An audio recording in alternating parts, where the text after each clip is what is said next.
오늘 이 말씀은 예수님이 산상보훈의 마지막 결론으로 하신 말씀입니다. 그러니까 이 산상보훈 산에서 제자들에게 하신 말씀은 우리 기독교의 가장 중요한 도덕률, 황금률이라고도 말합니다. 예수님이 하신 이런 말씀을 세상 그 누구도 한 적이 없고 또 들어본 적도 없고 오직 하나님의 아들이신 예수님만이 전하실 수 있는 말씀. 그러니까 성경의 가장 중요한 핵심이고 보물 중에 보물이 바로 산상보훈입니다. 그 가운데 이제 오늘 이 말씀은 마지막 결론의 말씀이니 가장 중요한 말씀이죠. 예수님께서 여러 말씀을 하시고 나서 이제 이렇게 결론을 내리십니다. 너희들이 내가 한 이 말을 듣고 행하면 반석 위에 집을 지은 사람이다. 그러나 듣고 행치 아니하면 어리석은 바로 모래 위에 집을 지은 것과 같다. 이렇게 말씀하셨어요. 지금부터 여러분 집중을 좀 하시고 제가 하는 말씀을 잘 좀 이렇게 좀 들으시면 좋겠어요. 네. 자, 여기에는 예수님을 영접하고 신앙생활 한지 10년 되시는 분, 또 20년 또는 30년, 40년 오래되신 분도 계십니다. 물론 이제 믿은 지 얼마 안 되는 분도 계시겠지만 예수님 마태복음 13장에 이 말씀은 씨앗이라고 했고 또 우리의 심령은 밭이라고 했고 근데 그 밭이 네 종류가 있는데 길가밭, 돌짝밭, 가시밭, 옥토. 길가밭에 떨어지면 말할 것도 없이 새가 쪼아먹죠. 말씀이 떨어졌지만 마귀가 금세 그 말씀을 뺏어가서 마음속에 밭에 말씀의 씨가 떨어지지 않습니다. 가시밭에 떨어졌다면 말할 것도 없이 가시와 함께 엉겅퀴와 함께 이 말씀이 제대로 자라 열매를 맺을 수가 없습니다. 또 돌짝밭에 떨어졌다면 잠깐은 기운을 내리는 것 같지만 곧 말라버리고 맙니다. 성경에는 이와 같이 교회 다니는 사람들 가운데 예수 믿는 사람들 가운데 말씀을 받는 사람 가운데 4분의 3의 밭은 별로 안 좋은 밭이야. 딱 한 종류 옥토에 떨어지면 그 옥토에 떨어진 말씀만이 30배, 60배, 100배 결실을 맺는다. 여러분들이 예수님을 영접하시고 지금까지 신앙생활 하시면서 과연 나는 이 말씀을 그동안에 몇 년을 들었든 몇십 년을 신앙생활했든 과연 몇 배 정도의 열매를 맺었는가? 자, 이제부터 묻습니다. 자, 30배 손 들어요. 한 서너 분. 이제 우리 교인들은 이제 30배는 최하니까 60배. 아유, 그럼 이제 우리 교인들은 너무 말씀을 잘 듣고 신앙생활을 열심히 하셨고 축복을 많이 받고 열매를 맺어서 다 100배지요? 아멘은 하지만 마음에 찔림이 많죠? 네. 만약에 우리 삶에 그런 열매가 없다면 주님은 열매 없는 나무는 도끼로 찍어버리겠다고 말씀했습니다. 우리 신앙생활에 있어서 열매는 주님이 가장 요구하시는 제자들의 그 조건이 바로 열매입니다. 오늘 이 산상수훈은 바로 이런 말씀을 하시면서 이제 우리가 정말 열매를 맺는다면 어떻게 신앙생활을 한 사람들이 열매를 맺을 수가 있을까요? 그 열매는 전도의 열매일 수 있고요. 또 내 내면에 내 영혼 속에서부터 흘러나오는 성령의 열매, 인격의 열매, 또 나를 통하여 많은 사람이 구원을 받은 또 복음을 많이 전해갖고 회개하고 또 여러분을 통해서 세계 각처에 교회가 세워지고 뭐 이런 열매들 과연 이 열매가 얼마인가를 주님은 지금 계산하시죠. 만약에 열매가 없었다면 그 사람의 신앙생활은 집을 짓는 것과 같은데 그 집을 모래 위에 지었다. 또 어떤 사람은 반석 위에 집을 지었다. 그러니까 딱 두 종류입니다. 그동안에 여러분들이 신앙생활 하신 것은 모래 위에 지었던 반석 위에 지었던 둘 중에 하나다 이거야. 근데 지금은 모릅니다. 모래 위에 지어도 멋지게 외장도 또 보기에는 아주 튼튼하게 보이고 반석 위에 지어도 똑같이 보이고. 그런데 이제 문제는 뭐냐 하면 오늘 지금 읽은 이 본문 속에 짧은 말씀 속에 똑같은 말을 두 번 하십니다. 그게 25절과 27절에 비가 내리고 창수가 나고 바람이 불어 그 집에 부딪히매. 여러분, 우리가 지은 모든 집은 반드시 바람 불고 창수가 나고 홍수가 쏟아져 가지고 그 집을 테스트해 볼 때가 온다. 시험해 볼 때가 온다. 흔들어 볼 때가 온다는 겁니다. 그것을 우리는 마지막 환난의 때라고도 말합니다. 하나님의 심판의 때라고도 말합니다. 이 때는 반드시 온다는 거예요. 언제인지는 알 수 없지만 반드시 이 땅에 우리가 지은 집을 흔들고 물을 쏟아 부어서 그 집이 튼튼한 집인가 아니면 모래 위의 집인가를 하나님께서 심판하실 때가 온다는 사실입니다. 그래서 우리 신앙생활이 참 중요하고, 오래 예수 믿었어도 교회 오래 다녔어도 열매가 없어. 전도의 열매도 열매지만 내면의 열매, 아무리 봐도 온유하지가 않아. 아무리 봐도 그 사람 속에 기쁨이 없어. 구원의 감격이 없어. 남을 배려함도 없어. 사랑이 없고 오래 참음도 없고 충성도 없고 헌신, 절제도 없고. 여러분, 이렇게 되면 이거 진짜 곤란한 거예요. 예수 오래 믿었어도 여전히 옛사람의 지배를 받고 여전히 세상을 좋아하고 술 취하든 방탕하든 여전히 적당히 세상과 짝하고 즐기며 한 발은 교회에 한 발은 세상에 내딛고 있다면 그 사람은 확실히 열매 없는 사람이고 그 사람은 확실히 반석 위의 집이 아닙니다. 제가 왜 오늘 이 말씀을 전하게 됐냐 하면, 수요일날 제가 말씀을 준비하다가 느헤미야 8장의 말씀을 전하게 됐어요. 에스라가 저 바벨론 포로에서 돌아와서 그들에게 이제 말씀을 전합니다. 여러분, 수문학 광장으로 다 모이십시오. 이스라엘 백성들은 그동안에 너무나 영적으로 처져 있고 또 성벽은 회파되고 그들은 정말 하나님의 말씀에 갈급했습니다. 근데 그 사람들이 하나님 말씀을 그동안에 전혀 못 들은 것이 아니었고, 이 에스라는 느헤미야보다 14년 먼저 예루살렘으로 귀국을 했습니다. 느헤미야는 그 후에 이제 돌아와서 그 무너진 성벽, 회파된 성벽을 52일 만에 재건을 하죠. 그 전까지 이제 에스라는 계속해서 말씀을 했지만 사람들은 별로 그 에스라의 말씀에 귀를 기울이지 않았습니다.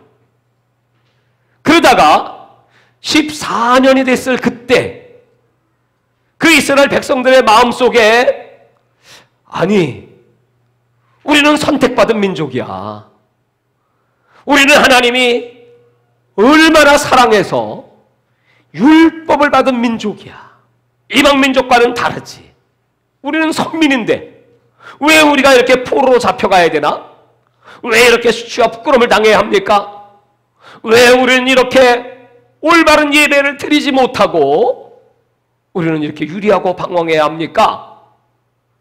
그런 마음이 갑자기 들어오기 시작했어.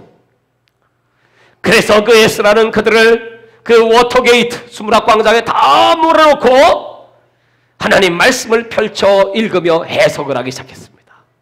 아침부터 정오까지 6시간을 말씀을 막 증거하니까 그동안에 이 이스라엘 백성들이 깨닫지 못했어. 늘 나는 안다고 생각했어.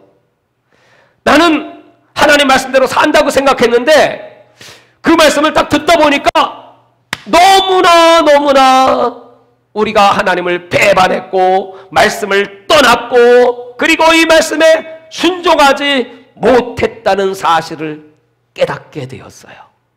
그래서 그들은 그 말씀을 듣기 시작하면서 눈물을 흘립니다. 엉엉 울며 그 말씀 한마디 한마디가 떨어질 때마다 두 손을 들고 아멘 아멘 하며 그 얼굴을 땅에 댔고 엎드리며 그 하나님 말씀을 받았습니다.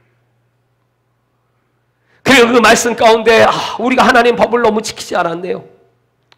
분명히 초막절을 지키라고 말씀했는데 광야의 때를 기억하고 초막을 짓고 그리고 우리를 구원하신 그 하나님의 은혜에 감사라고 말했는데 우리는 그 절기도 잊어버리고 살았네요. 자신들의 잘못을 깨닫고 바로 그들은 초막을 짓고 그 속에 들어가서 절기를 지키게 됩니다. 여러분, 말씀을 듣고 내가 이 말씀대로 살지 못한 것을 깨닫고 그리고 진심으로 전심으로 회개하면 하나님께서 그런 모습을 보시면서 느헤미야를 통해 이렇게 말씀했습니다. 됐다.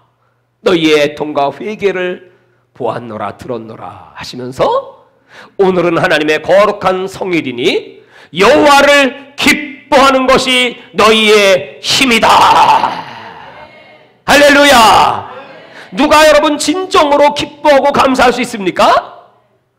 회개가 상달됐어. 하나님의 용서를 받았어.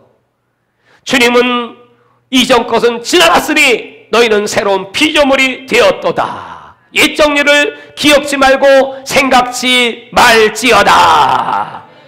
그래서 그 이전에 지었던 그 모든 죄, 그것은 바로 하나님 말씀을 내가 제대로 듣지 않았습니다. 안다고 생각을 했지만 그 말씀을 지키지 못했습니다. 그 말씀을 행치 못했습니다. 오늘 예수님께서는 산상수훈을 말씀하시면서 마지막 결론으로 오늘 집은 다 줘요. 누구든지 다 열심히 집을 줘요. 그러나 그 집을 반석 위에 지은 자가 있고 모래 위에 지은 자가 있으니 모래 위에 집을 짓는 건 별로 힘들지 않죠. 기초를 파는데 시간이 많이 걸리지 않습니다. 경비도 많이 들지 않습니다. 일본 고베에서는 지진이 많이 나니까 그 지층이 약하기 때문에 빌딩 하나를 짓기 위해서 자그마치 16년 동안을 기초공사를 했다고 합니다. 무너지지 않으려고. 미국의 뉴욕의 엠파이어 스테이트 빌딩에 가보면 그 빌딩 102층짜리 빌딩이 세계 최고의 빌딩이었죠. 저 쌍둥이 빌딩이 탄생되기 전까지. 그럼 무너지고 나니까 또 세계 최고입니다. 지금은 다시 또 그 원 월드 빌딩이 그 자리에 세워졌지만 사람들이 뉴욕을 가면 꼭 그 빌딩에 올라가 86층 전망대에서 뉴욕을 바라봅니다.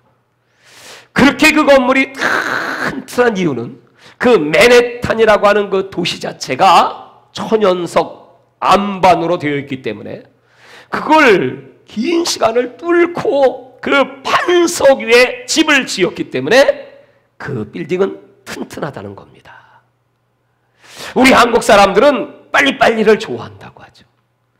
그래서 중동에서 다른 외국 회사들과 경쟁이 붙으면 입찰을 해도 아주 싸게, 그것도 공사기간도 아주 짧게. 왜? 24시간 365일 3교대를 해가면서라도 그냥 얼마나 빨리 건물을 지어대는지 외국 회사들이 놀래 자빠질 지경이래. 여러분, 세상의 건물은 그렇게 지을 수 있겠죠. 근데 우리 신앙의 건물은 어떤가요? 우리 신앙의 건물은 만약에 모래 위에 지었다면 반드시 창수가 터질 텐데 그날 그 시에 무너져 내리고 하나님께서는 이 열매 없는 무너진 그 집을 바라보시면서 그 사람을 책망하실 거예요. 오늘 그러면 어떻게 우리가 무너지지 않는 집을 질 수 있습니까? 말할 것도 없이 그 반석은 예수 그리스도라고 성경은 가르쳐 주셨고 그 집을 짓는 방법은 딱 하나입니다. 다 같이 말씀을 듣고 지키는 자가 반석 위에 집을 짓습니다. 이 말씀을 듣고 그 다음에 그 말씀에 순종하고 행해야 그게 반석 위에 집을 짓는다. 자, 이제 다시 한번 제가 왜 14년 얘기를 했냐 하면요, 내가 개척을 여기 이 자리에서 했는데 13주년 예배를 2월 18일 드렸어요. 우리 14주년을 향해 가요. 하나님께 나에게 이 말씀을, 느헤미야 말씀을 주시면서 열매를 한 번쯤 계산 좀 해보자, 이런 감동을 주셨어요. 어떤 분은 참 귀한 열매를 많이 갖고 간증이 많고 또 본이 되고 주변 사람들에게 인정받고 그런 분이 계세요. 그러나 또 반면에 어떤 분은 열매가 별로 없는 것 같아요. 그럼 그동안의 신앙생활을 어떻게 해왔단 얘기죠? 집을 짓긴 졌는데, 그런데 그 기초가 모래였어요. 모래. 그러면요, 이런 창수가 터지고 바람이 불면 무너져요. 신앙이 한순간에 무너져. 한순간에 시험에 넘어지고 또 환경이 바뀌고 상황이 바뀌면 신앙이 변질돼요. 여러분, 그렇게 된다면 어젯밤에 하나님께 간절히 기도할 때 하나님이 저에게 말씀했어요. 히브리서 10장의 말씀을 주셨어요. 이제 우리 예수님은 지체치 아니하시고 속히 오신다고 말씀했습니다. 그러면서 너희의 담대함이 필요하다. 우리가 뒤로 물러나면 침륜에 빠질 것이요, 우리는 침륜에 빠질 자가 아니라 영혼을 구원함에 이를 자다. 히브리서 10장의 말씀을 주셨어요. 뒤로 물러나서 침륜에 빠진다. 열매가 없어서 도끼로 찍어버린다. 주여 주여는 많이 했지만 예수님께서는 나는 너를 도무지 알지 못하노라. 주의 이름으로 선지자 노릇도 했고 주의 이름으로 귀신을 내어 쫓았어도, 주의 이름으로 내가 신앙생활을 열심히 했다고 했지만은 그 집은 모래 위에 집은 집이었어요. 불법을 행한 자들아, 나를 떠나라. 나는 너를 도무지 알지 못하노라. 그것이 오늘 본문 앞절에 있는 말씀이에요.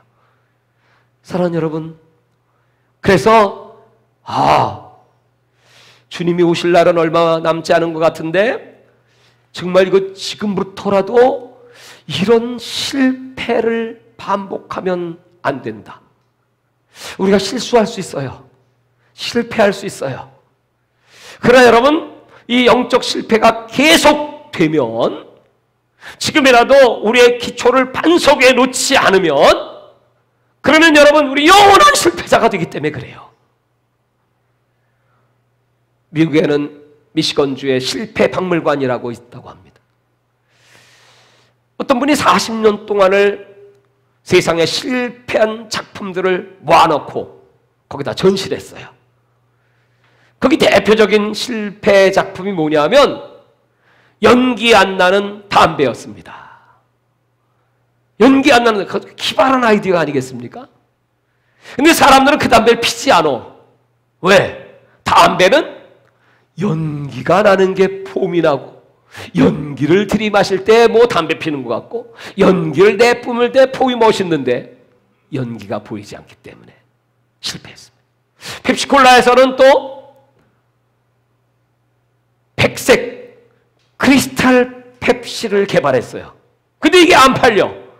왜냐하면 사람들은 100년 이상 흑갈색의 콜라를 마셔왔는데 콜라는 시커매야 맛이 있다. 그래서 그 작품은 실패했습니다. 이런 것들을 다 몰아놨습니다. 왜 그렇게 했을까요? 실패를 보면서 계속 실패하라고 그런 걸까요? 아니면 이렇게 하면 실패하니까 실패하지 말라는 걸까? 그렇습니다. 실패하지 말라고. 오늘 예수님이 이 말씀을 기록하신 것은 이렇게 살면 실패. 듣기는 많이 들었어도 행함이 없는 믿음은 죽은 믿음이야. 오늘 예수님께서 산에 올라서 첫 번째 하신 심령이 가난한 자는 복이 있나니부터 시작해서 예수님께서는 이제 우리 천국 백성들의 삶이 무엇인가? 천국 백성들의 인격은 어때야 되는가? 천국 백성들의 영성은 어느 정도인가를 산상수훈에서 말씀했어요. 천국 백성들은요, 오른뺨을 때리면요 왼뺨을 대요. 오리를 가자면요, 대답을 좀 해보시죠. 심리를 가요. 겉옷을 달래면요 속옷을 줘요. 원수가 줄이면요 먹여줘요. 그 원수가 나를 비방하고 원수가 나를 죽이려고 덤벼들어도요 오히려 그를 축복해주고 오히려 그를 위하여 기도해줘요. 이게 예수님께서 천국 백성이 가져야 될 인격과 영성이라고 합니다. 착한 일을 할 때는 오른손이 한 걸 왼손이 모르게, 기도할 때도 은밀한 중에 들으시는 하나님께, 금식을 하는 것도 은밀한 중에 베푸시는 하나님이 보실 수 있도록 사람에게 외식하지 말고. 산상수훈에는 전부 이런 말씀들이에요. 주라, 그러면 흔들어 눌러 넘치도록 채워줄 것이다. 찾아라, 구하라, 두드려라. 기도에 대한 교훈. 그리고 좁은 문으로 들어가라. 사람들은 다 넓은 문으로, 넓은 길로 그걸 좋아하지만 하나님의 백성들은 천국을 향하여 그 길은 길이 협착하고 찾는 이가 적지만, 사도 바울은 사도행전에 말하기를 그 천국으로 가는 길은 많은 환난과 많은 고난이 따라오겠지만 끝까지 우리가 잠시 잠깐 후면 오실 예수 그리스도를 생각하고 믿음에는 인내가 필요하다. 그렇게 말씀해요. 사랑하는 여러분, 이렇게 얘기할 거예요. 목사님, 어떻게 그렇게 살아요? 그렇게 살다간 망해요. 그렇게 살다간 쪽박 차요. 그러시겠죠? 그러니까 이제 설교를 하는 목사님도 맞아요. 이렇게 살았으면 좋겠다는 건 희망이고요. 그냥 승질나면 내질러 버려요. 그렇게 설교하면 될까요? 아니, 지금 내가 먹고 살기도 힘든데 무슨 원수한테 줄 게 어디 있어요? 뭐 이렇게 얘기하면 될까요? 오늘 그렇게 얘기하고 그렇게 사는 것, 성경과 상관없이 그렇게 사는 자체가 전부 모래 위에 지은 집. 여러분들은 지금까지 어디다가 집을 졌습니까?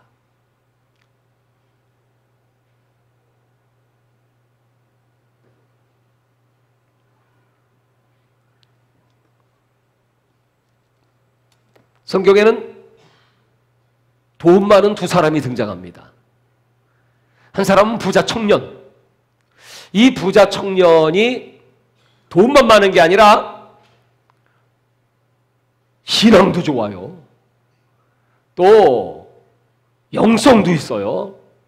인격도, 매너도 아주 누가 보든지 훌륭한 청년입니다. 이 청년이 그 마음속에 야, 예수님이 하나님의 아들이시라고 하는데 나도 그 선한 선생님을 만나서 구원을 받아야 되지 않을까? 그리고 예수님을 찾아갑니다. 그러니까 선한 선생님, 어떻게 하면 내가 영생을 얻을 수가 있겠습니까? 이렇게 질문합니다. 그랬더니 예수님이 말씀하시기를 왜 나보고 선하다고 하느냐? 선하신 분은 하나님 한 분밖에 없다. 그렇게 얘기하면서 그 영생을 얻기를 원하면 네가 이 모든 말씀을 지켜야 돼. 부모님께 효도해야 되고, 살인하지 말고, 간음하지 말고, 도둑질하지 말고, 거짓말하지 말아야 돼. 이렇게 얘기했어요. 그랬더니 이 청년이 예수님, 그건 내가 이미 다 지켰습니다. 여러분, 이렇게 훌륭한 청년이 어디 있습니까? 근데 예수님이 그 청년을 향하여 근데 한 가지가 부족한 게 있어. 그게 뭡니까? 그랬더니 네가 가진 재물을 다 팔아서 가난한 자에게 나누어 주고 나를 따라와야 돼. 이렇게 얘기했어요. 여러분, 아니 그 예수 믿으면 영생을 얻으려면 내 있는 돈을 다 가난한 자에게 나누어 주고 나는 그런 거지돼서 예수 따라오라는 말씀입니까? 그러니까 이 청년이 아주 심히 근심하며 예수를 떠났더라 하고 기록되어 있어요. 참 어려운 말씀이죠. 누가복음 18장 23절의 말씀입니다. 예수는 그 앞에 이렇게 말씀했어요. 두 가지를 비유로. 자, 여기 한 사람은 세리야. 이 사람은 너무너무 죄를 많이 지어서 그저 하나님 앞에 얼마나 눈물로 애통하며 나는 죄인이로소이다. 자신이 죄인임을 가슴치며 회개하는 사람이 있어요. 또 옆에는 아주 하나님을 잘 섬기는 율법에 아주 통달했다고 하는 바리새인이 있어요. 근데 누가 천국에 갈 수 있을까? 그러고 나서 바로 부자 청년을 말씀하시고, 그리고 나서 바로 어린아이 같지 않으면 천국 갈 수 없다고 말씀하시고, 그리고 나서 바로 소경 바디메어를 고쳐주시고, 그리고 이제 여리고로 딱 들어가시고, 그 여리고에 한 키가 조그만 사람이 살고 있었어요. 이 사람의 직업은 세리였습니다. 그 사람은 늘 열등감 속에 살았습니다. 그 사람의 이름은 삭개오입니다. 돈이 없다면 이 치열한 경쟁 사회 속에서 나는 살 수 없다. 내가 이렇게 사람들에게 없이 여김받고 멸시받는데 돈이라도 있어야지. 수단방법 가리지 않고 돈 벌자. 그는 세리를 지망했고, 그리고 온갖 비리와 횡령으로 착취해서 어마어마한 돈을 벌었습니다. 그는 길을 갈 때 사람들이 손가락질하고 야 저기 삭개오, 세리쟁이, 매국노, 나쁜 놈. 늘 뒤통수가 뜨겁지만 상관없어. 난 말이야 그래도 돈을 벌어야 돼. 그러면서 그는 살아왔습니다. 근데 예수님의 소문을 들었어요. 예수님이 여리고에 오신다는 거야. 그래가지고 이 삭개오가 그렇다면 나도 예수님을 한번 좀 만나라 보자. 그분이 과연 어떤 분이실까? 호기심으로 예수님을 찾아갔지만 사람들이 너무 많았습니다. 그때 그는 별 생각 없이 예수님 만나려면 할 수 없지 뭐. 체면염치 다 버리고 돌 감람나무, 뽕나무 위에 그는 기어 올라갔습니다. 마침 예수님이 이제 그곳을 지나가시다가 딱 그 삭개오를 보시고 이렇게 말씀했어요. 삭개오야, 내려와라. 삭개오는 깜짝 놀랐어요. 내 이름을 어떻게 아시지? 누가 얘기해 줬지? 저분은 정말 보통 분이 아니셔. 그 말 한마디에 삭개오는 감격을 하고 감동을 받고 예수 앞에 무릎을 꿇습니다. 그리고 그 순간 터져나온 삭개오의 음성은 주님, 내 재산의 절반을 가난한 자에게 나눠줄 것이고 내가 네게 토색한 것이 있다면 4배로 갚겠나이다. 여러분, 율법에는 누구에게 토색을 했다면 5분의 1을 더해서 갚으면 됩니다.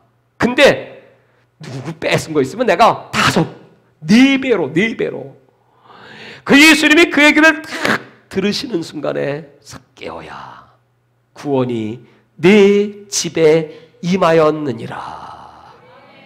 구원이 내 집에 임하였느니라. 누가 구원받습니까? 말씀을 듣고 행하는 자. 예수 만나면요 완전히 변화되는 거야. 예수 만나면 적당히 변화돼요? 완전히 변화돼요? 완전히 변화. 이게 예수 제대로 만난 거예요. 오늘 반석 위에 집을 짓는 예수님 제대로 만나 완전히 변화되기를 주의 이름으로 축원합니다. 옆에 분하고 한번 인사해 봅시다. 오늘 예수님을 확실히 만나서 완전히 변화됩시다. 그가 구원을 받는 거예요. 여러분, 부자 청년은요 계명 거의 다 지켰어요. 하나, 물질에 대한 계명. 산상수훈 마태복음 6장에 네 보물이 있는 곳에 마음이 있다. 유대인들은 하나님 앞에 예배 드릴 때 물질을 드리지 않는 예배는 예배가 아니라고 얘기했어요.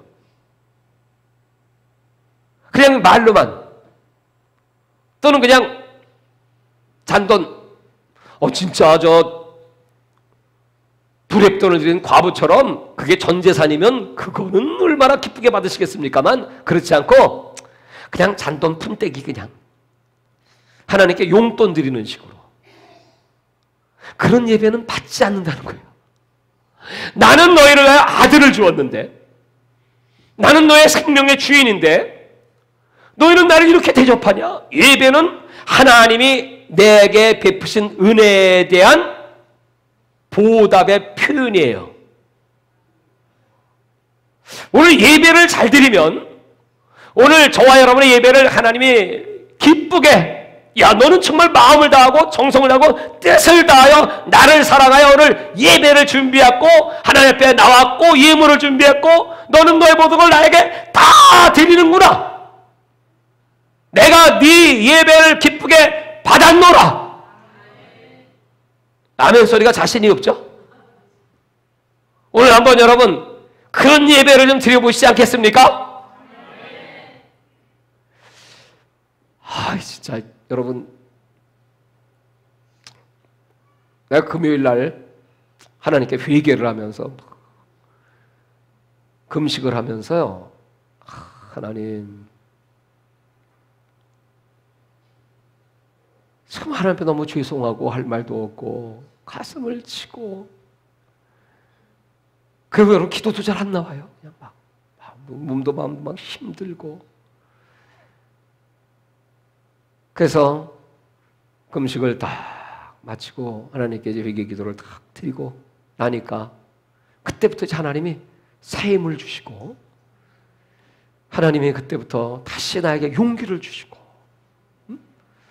너무 힘들고 곤비합니다. 나를 좀 불쌍히 여겨주세요. 나는 내 실력으로 한 게 없습니다. 내 어떤 공로로 된 것도 없습니다. 내 노력으로 된 것도 없습니다.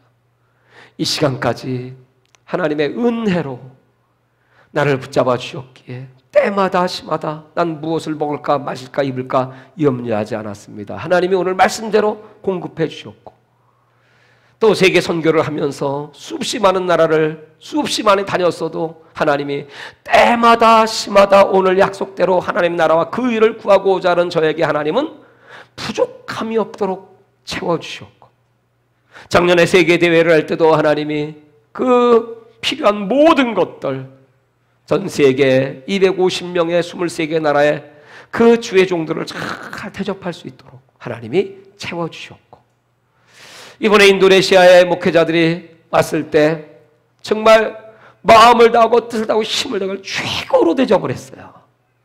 최고의 식사를, 또 최고의 호텔로 그들에게 정말 정성껏 대접을 했어요. 그것이 또 하나님이 다 하나님의 사람들을 통하여 채워주셨어요. 나는 여러분들에게 헌금합시다, 얼마씩 돈 좀 거둡시다, 이런 얘기 해본 적 없습니다. 나는 우리 성도들에게 하나님의 진정한 믿음의 은사가 들어가게 해주세요. 이 말씀을 들었다면 실천하게 하여 주옵소서.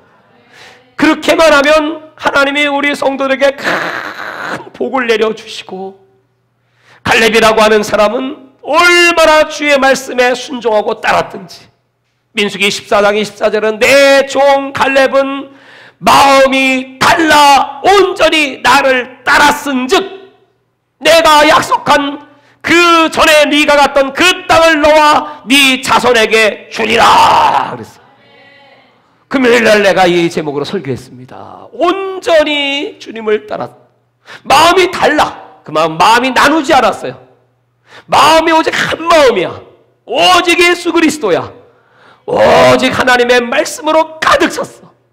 그래서 그 전에 아브라함을 통해 하신 그 약속의 말씀, 아무리 저 가나안 땅에 아낙 자손, 장대한 자손, 네피림 같은 족속들이 있다고 할지라도 그 네피림은 여러분 진짜 키가 골리앗처럼 3m 이상이 되는 거대한 인간들이었습니다. 어떤 사람들은 창세기 6장에 등장하는 그 네피림이 그냥 영적인 어떤 존재라고 설명을 하지만 그렇지 않습니다. 지금 그렇게 키가 크고 장대한 족속들의 발자국, 손, 이 머리, 해골, 그거 전부 발굴되고 있어요. 진짜 역사적으로 네피림은 있었고 그게 성경이니까. 여러분, 그런 사람들이 딱 버티고 포도송이 하나가 뭐 이만한, 머리통만한데 포도송이 하나가, 그거를 먹고 거기서 또 버티고 있는 그 가나안 땅에 딱 들어가니까 이 12명의 정탐꾼이 다 쫄아가지고 딱 2명 여호수아 갈렙만 제외하고 다 바짝 쫄아가지고 돌아와서 보기를, 아이고 저들이 얼마나 장대한 거인인지 우리는 그 앞에 메뚜기와 같습니다 이랬어요. 그 얘기는 맞는 얘기였어요. 우리 믿음의 사람들은요, 사실을 말하는 사람이 아니에요. 물론 거짓을 말하는 사람도 아니죠. 늘 진실을 말하지만 진실보다 더 우리 믿음의 사람들은 눈에 보이는 걸 말하고 현실을 말하는 사람이 아니고, 하나님이 우리와 함께 하시면 저들은 우리의 밥이다. 믿음을 말하는 사람이에요. 믿음. 여호수아와 갈렙은 믿음을 말했어요. 하나님이 우리와 함께 하시면 아무리 강대한 족속이라고 할지라도 우리의 밥이다. 사랑하는 여러분, 그게 믿음 위에 집을 짓는 겁니다. 하나님의 약속의 반석 위에 집을 짓는 겁니다. 그리고 하나님이 하신 그 말씀 하나 붙잡고, 분명히 저 땅은 우리 조상들이 예언한 땅, 우리에게 붙이신 땅. 그 이후로 45년이 지났습니다. 갈렙의 나이는 85세가 되었습니다. 여호수아 14장은 드디어 그 땅 앞에 서서 여호수아에게 부탁합니다. 이 산지를 내게 주옵소서. 그의 나이는 85세였지만은 여전히 그 속에 하나님이 계셨고 그 마음은 여전히 온전했기 때문에, 하나님의 능력을 믿기 때문에, 내가 나이 85세지만 40대와 기력이 내가 조금도 떨어지지 않습니다. 여러분, 오늘 이 예배 잘 드리면 우리 권사님들 40대의 기력을 찾으시기 바랍니다. 할렐루야! 우리 윤유아 권사님 아버님 소천하셔서 이제 장례를, 입관 예배 첫째 날은 임종 예배, 둘째 날은 입관 예배, 오늘 새벽은 발인 예배, 그리고 이제 화장터 가서 화장 예배까지 이제 새벽에 드리고 왔습니다. 91세 되셨는데 그 자녀들이 아들을 한 분은 이제 먼저 세상을 떠났고 네 딸, 두 번째가 이제 우리 은유아 권사님인데 말하고 믿음의 가문이에요. 장례를 많이 이렇게 인도해봤지만 정말 그렇게 평안할 수가 없어요.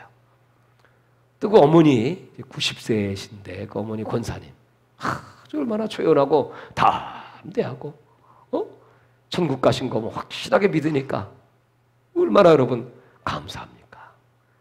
제가 가서 오늘 그랬어요. 어머니를 이제 갈렙 권사님이라고 명하겠습니다. 갈렙 같은 복을 받았습니다. 우리가 주 앞에 서는 그날까지 이와 같이 온전한 믿음으로 주님을 바라보고 주님을 따라가면 여러분 갈렙 같은 복. 오늘 이 말씀을 듣고 또 오늘 집에 가서 또 잊어버려. 그리고 이제 다음 주일날 또 이제 교회 와. 오늘 교회 가는 날이네. 가서 예배 드려야죠. 빨리 밥 먹고 집에 가야지. 여러분 그거 아무 소용 없습니다. 오늘 이 말씀 그냥 꽉 붙잡아요. 나는 이제 무슨 말씀 하시든지 실천하겠습니다. 아멘. 좀 크게 해요. 주님, 나는 주의 계집종이오니 주님 말씀 대저 그 말씀은 능치 못함이 없습니다. 야, 내가 오늘 네 배 좀 쓰자. 그러면 처녀라고 할지라도 아멘. 배를 내놔. 그럼 거기 성령이 잉태하시고 메시아를 낳는 마리아와 같은 축복을 받잖아요. 네가 나이가 99세라고 할지라도 사라의 나이는 90세라고 할지라도 내가 너에게 약속의 아들을 주리라. 왜? 네가 나에게 네 아들 이삭이라고 할지라도 바쳤으니 나도 너에게 내 아들을 낳는 조상의 축복을 내려주리라. 그리고 여러분 100살에 이삭을 잉태하는 겁니다. 여러분 이게 성경이잖아요. 오늘 이와 같이 하나님의 말씀이 내 속에 떨어져서 수없이 말씀을 듣지만 행동하지 못하는 그런 과오를 다 반복하지 말고 앞으로는 절대로는 이런 실패와 실수를 반복하지 말자. 그것은 모래 위에 집을 짓는 것이다. 무너지고 말 것이다. 상급도 없습니다. 구원은 받을 수가 있을까요? 무너지고 마는데 다 떠내려가는데. 그러니까 오늘 한 말씀이라도 하나님 이제 여러분들 원수 같은 사람도 사랑하시고 축복하시기 바랍니다. 여러분을 핍박하는 자를 위하여 기도하시기를 바랍니다. 여러분 꼬리를 가자면 심리도 가주시길 바랍니다. 걷어달라면 속옷 주고 오른뺨 때리면 왼뺨 대고 주라 그리하면 흔들어 눌러놓을수록 채워준다고 하시니 나에게 그 기적의 응답을 허락하여 주옵소서. 나는 그저 이 말씀대로 살기로 작정했습니다. 우리 교회는 빌라델피아 교회와 같습니다. 그러나 하나님은 빌라델피아 교회에 열린 문을 두셨습니다. 하나님은 우리에게 세계 선교의 문을 여셨습니다. 전 세계 주의 종들이 인도에서 파키스탄에서 아프리카에서 남미에서 각 나라로 건너와 우리를 도와주세요. 오, 당신은 하나님의 사람입니다. 그러면서 아침마다 문안을 하고 사진을 보내주고 그런 분들이 내 페이스북에는 얼마나 많은지 몰라요. 사랑하는 여러분, 우리는 거기에 다 응답할 힘이 없습니다. 그렇게 우리는 부요하지 않습니다. 넉넉하지 않습니다. 그러나 하나님께서 명하시면 나에게 감동 주시고 가라고 하시면 어디든지 이 복음 전하고 순종할 수 있는 말씀대로 이루어지는 은혜와 능력을 허락하여 주옵소서. 여러분들 저를 위해 이렇게 기도해 주시기를 바라고 여러분들이 작은 일에 충성하면 큰 걸 맺기리라. 작은 일, 그 작은 일이 바로 우리의 사명입니다. 작은 나의 이웃에게 작은 하나님께 드리는 봉사, 헌신, 그 작은 눈물과 애통과 기도가 하나님께서 기뻐하시고 큰 큰 열매와 큰 축복과 응답으로 갚아 주실 것입니다. 할렐루야! 할렐루야! 오늘 이제 결단합시다. 주먹을 딱 쥐고 하나님 아버지, 큰 소리 내봅시다. 하나님 아버지, 반석 위에 집을 짓습니다. 주님 말씀하신 대로 순종하게 싸우니 나를 변화시켜 주시옵소서. 아멘. 아멘. 완전한 변화. 50% 아니고 70% 아니고 90% 아니고 100%. 온전한 순종, 온전한 믿음, 갈렙같이. 주님, 그래서 내 인생이 하나님의 손에 붙잡혀서 정말 쓰임받는 하나님 나라 복음을 위하여, 하나님은 기적이 상식이십니다. 하나님은 여러분을 위하여 준비하신 그 축복은 눈으로 보지 못했고 귀로 듣지 마음으로 생각하지 못했던 그런 엄청난 천지를 창조하신 하나님, 말씀으로 세상을 만드시고 말씀으로 병을 치료하시고 우주 만물을 움직이시고 삼라 만상을 주관하시는 그 살아계신 하나님이 저와 여러분의 아버지. 오늘 그 하나님 아버지의 이름을 부를 때 하늘 문이 열리고 그 하나님이 여러분을 안수하서 여러분의 모든 질병을 치료해 주시고 묶인 게 풀리고 막힌 게 뚫리고 어디를 떠나갈지어다. 이제부터 하늘과 땅과 땅 아래 만물을 진동하시는 하나님의 은혜와 축복과 능력이 주님 오시는 그날까지, 마지막까지 나와 함께 역사해 주시기를 주여 삼차하고 기도합니다.